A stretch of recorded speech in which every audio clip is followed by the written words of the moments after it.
बनायो, सोने की थाली में जेवन बनायो। जेवन न जेवै करार कैले बनाई हरवै में नदी भतार कैले बनाई हरवै में नदी भतार कैले बा। लोट गिलासी में गेड़ुआ भरायो, लोट गिलासी में गेड़ुआ भरायो।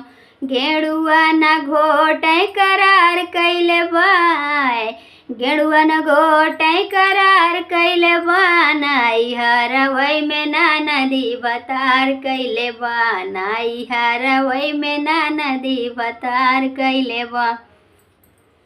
लौंगा हिलाची कै बिरवा जोरायो, लौंगा हिलाची कै बिरवा जोरायो। बिरवा न कूचे करार